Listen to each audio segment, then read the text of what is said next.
Hey everyone, this is Brian from Carving is Fun, and in this video I'm going to share with you my review on the Sarge Vision Maker carving knife. Since this channel is all about carving, this video will primarily be focused on using this knife for whittling and wood carving. So starting off, this knife is a great budget-friendly whittling and chip carving knife with 2 different blades in it. So you get your standard blade, which is a little bit deeper, and then a nicer, smaller detail blade in there. The steel is 440C stainless steel with the Rockwell hardness between 58 and 60. It comes out of the box with a general purpose cutting edge, which means it's not yet sharp enough for what I would consider a good whittling knife. You're going to need to hone it down just a little bit more. It comes with a decent edge on it already. You just need to finish it up with a strop. It has pretty good edge retention. It's not going to go dull on you really fast. And one of the best parts about it, it is affordable price at about $18, which is pretty dang good. All right, now a couple of things I like about it is a really nice whittling knife, and also you can use it for chip carving because the blade style is reminiscent of your general like chip carving knives and whatnot. But you can use it for whittling just fine. The fit and finish is pretty good. The rivets are ground down, as you can see there, and it comes with really nice looking wood paneling on there. It's not really chunky. It's not a really chunky knife, and it's pretty comfortable to hold on to. And it does come with those multiple blades on there, so if you want have a knife for more detail or just have a second knife that's sharp to finish up your carvings with, that's a great option right there. Now, one of the other things I like about the knife is it comes with decently thin blades, so it's not a really thick, chunky blade that you have to push through the wood. You can easily get in there and shave off layers of wood really, really quick. And just as a comparison, let's get the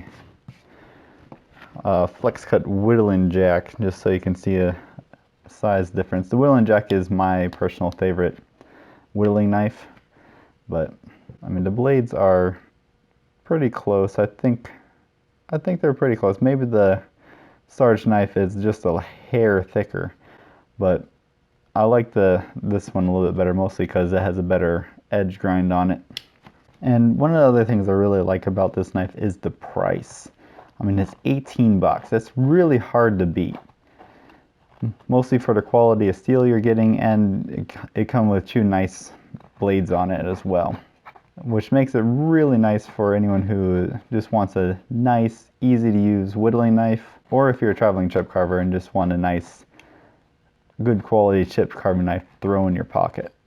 Now, before I go over the parts that I didn't like about the knife, I just want to let you know that I did test and compare this pocket knife to about 11 to 12 other different pocket knives to see how they stacked up against each other. I'll have that video down in the description below, so if you want to check that out later, I'll have it there, and I'll have it linked at the end of the video for you as well. Now, a couple of things that I wasn't too terribly fond of. Some of these are more subjective just to me personally. One being the actual size of the knife. It is on the smaller side. For someone with larger hands, this might be a problem.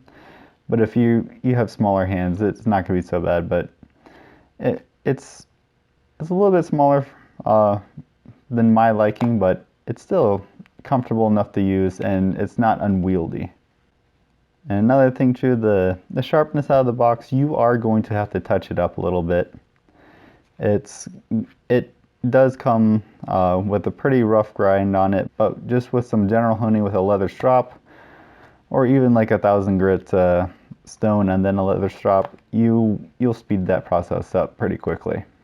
Now, as to the edge retention, is pretty good. It's not going to slow you down at all.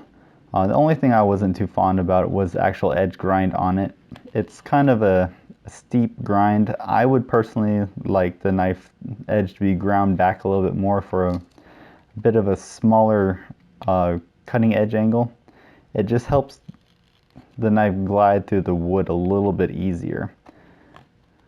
But it's not too much of a problem. And if you want to reshape the blade yourself afterwards, have at it. And one of the other things though I noticed that I wasn't too terribly fond of was a little bit on the build quality of it. I have a little bit of a chip in or a little crack in the wood panel. I don't know if the camera's going to pick it up, but just by the rivet right here, the wood panel has a little bit of a crack in it. It's not too much. I mean, for the price of the knife that I was paying for, it's still a decent knife, and it's just a minor cosmetic issue. I don't think it's going to fall apart anytime soon or anything like that, nor do I think I'm going to lose any wood on the panel. But it's just, I just noticed it. Just minor detail. I've seen some other people online say that they've had similar issues with theirs. So it might be a common thing. Again, I'm not too terribly worried about it. For the price I'm paying for, it's a pretty decent blade. Now this channel is all about carving, and it lets me have fun by sharing my wood carvings, stone carvings, and all the fun little tools I get to use along the way. So feel free to like and subscribe to the channel. It helps me know that y'all are enjoying what the videos I'm making, and it keeps me motivated to keep making some videos for y'all to watch. Alright, thanks for watching, and I hope you all have yourself a great day. Yeah, it's about done there. Yeah, we'll call that done.